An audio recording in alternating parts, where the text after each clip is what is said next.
है इस वाक्य में या किसी भी वाक्य में सबसे इजी या आसान काम क्या है? वर्ब को ढूंढना। वर्ब तुरंत पहचान में आ जाता है, क्योंकि वर्ब कोई भी काम होता है तो तुरंत यहाँ पहचान में आता है कि अच्छा ये हमारा जो खाने का काम है वो क्या है? वर्ब है ना। यहाँ पर राम आम खाता है, तो कौन सा शब्द से हमें पता चल रहा है कि कोई काम हो रहा है ना?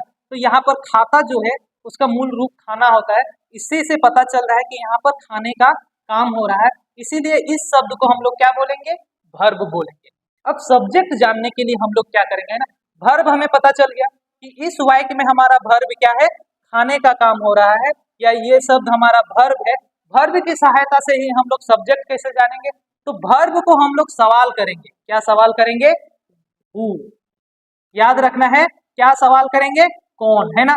हम वर्ब से ही सवाल करेंगे। यहाँ पर वर्ब हमें पता चल गया खाने का काम हो रहा है, तो हम सवाल कैसे करेंगे? कौन खाता है? कौन खाता है ना। हम ऐसा सवाल कर सकते हैं हु या कौन लगा करके। किसको सवाल कर सकते हैं? वर्ब को। मिलेगा इसका जवाब, जो शब्द भी इसमें मिलेगा वही हमारा सब्जेक्ट हो जाएगा। तो यदि हम बात करें कि कौन खाता है, तो उससे हमें पता क्या चल रहा है कि खाने का काम जो कर रहा है वो कौन कर रहा है? राम कर रहा है। इसका मतलब राम हमारा क्या है? सब्जेक्ट है ना।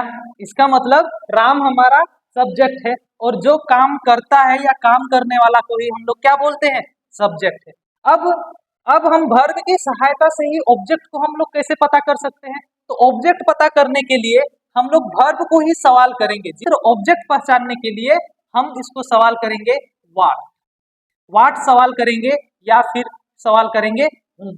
दो चीज सवाल करेंगे। वाट का मतलब क्या, और whom का मतलब किसे या किसको, है ना। तो ये जो भी जवाब मिलेगा, ये सवाल करने के बाद इस वाक्य में जो भी जवाब मिलेगा वही हमारा ऑब्जेक्ट हो जाएगा। यदि हम पूछेंगे क्या पढ़ता है ना। यदि हम पूछेंगे क्या खाता है ना। यदि हम पूछेंगे क्या खाता है, तो इससे क्या जवाब मिलता है? खाने का काम जो राम कर रहा है क्या खाता है? तो आम खाता है ना। इससे हमें जवाब मिलता है कि राम क्या खा रहा है? राम आम खाता है। तो ये वाला जो शब्द हो जाएगा वो हमारा हो जाएगा ऑब्जेक्ट हो जाएगा।